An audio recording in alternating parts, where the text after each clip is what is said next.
Chers amis, bonsoir. Comme à chacune de mes vidéos, je commencerai en vous disant que le halal, ce n'est pas uniquement l'abattage des animaux, que nous contestons bien entendu par cette méthode, mais nous dénonçons le fait que le halal, c'est un moyen pour l'islam d'imposer sa loi, la charia. Alors, aujourd'hui, je vais changer un petit peu de mon fusil d'épaule, si j'ose dire. Je vais vous lire le texte d'un ex-musulman qui cadre un petit peu avec l'actualité du coronavirus, puisque cet auteur, qui s'appelle Mohanad Saba, qui est un écrivain irakien, a écrit donc en juin 2019 un texte qui s'appelle « La bombe islamique et ses virus ». Donc sur un site qui s'appelle elsada.net. Alors vous allez me permettre de chausser mes lunettes de manière à ne pas trahir le texte de cet auteur. Le virus islamique est une des épidémies les plus dangereuses qui affectent la société contemporaine. Il provoque des ravages néfastes dans nos sociétés arabo-musulmanes. Le seul traitement efficace qui lui convient, c'est le recours à la raison critique, à l'esprit logique et à la prise de conscience individuelle et collective. Or, ce traitement fait malheureusement défaut dans ces sociétés. Pour détruire un pays, il suffit de lancer contre lui une bombe qui ne soit pas ni nucléaire, ni atomique, mais islamique.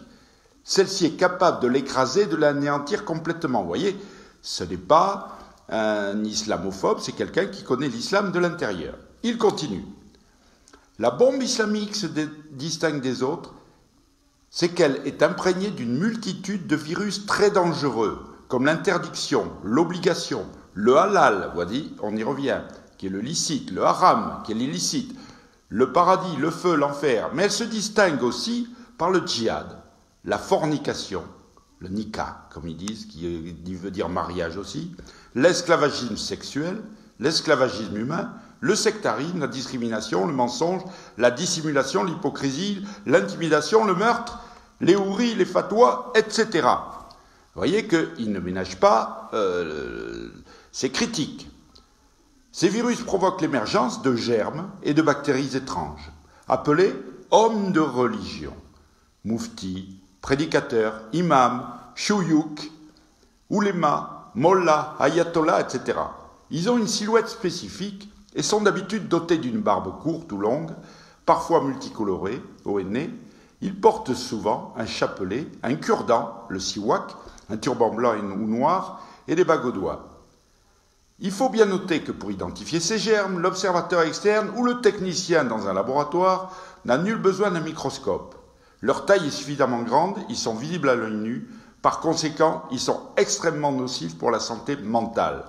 Ils perturbent le cerveau de la population contaminée et l'empêchent de fonctionner normalement. Donc le texte est un peu plus long.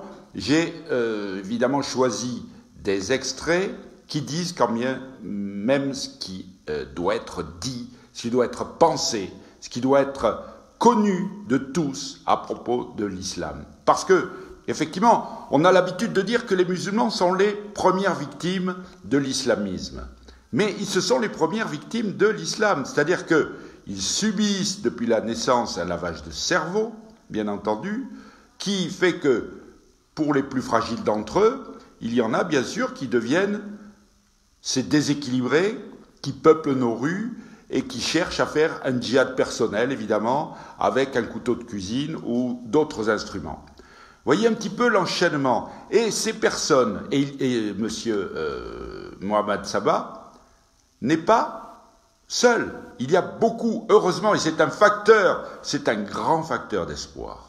Un grand facteur d'espoir, parce qu'il y a dans les pays musulmans, et parmi les musulmans, même si on ne les entend pas, parce que les grands médias les ignorent, bien entendu, ces gens sont extrêmement courageux, parce qu'ils risquent la peine de mort, une des prescriptions de la charia. Tout apostat de l'islam doit subir la peine de mort. C'est indiqué dans la charia, dans le Coran, les hadiths, et tous ces textes sacrés, ce fatras. Donc nous avons le droit de critiquer l'islam.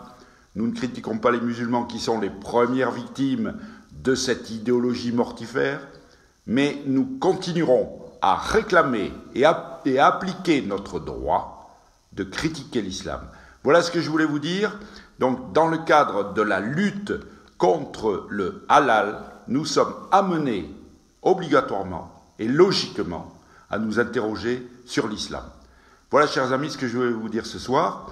J'espère que cette vidéo vous plaira, bien entendu, qu'elle vous distraira, si j'ose dire, du coronavirus, puisque le coronavirus, le virus du corps islamique, a fait beaucoup plus de morts jusqu'à présent que le coronavirus et risque d'en faire beaucoup plus à l'avenir, bien entendu, que le coronavirus. Voilà, chers amis, bonne soirée malgré tout.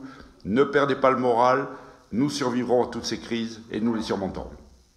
Je vous souhaite une bonne soirée.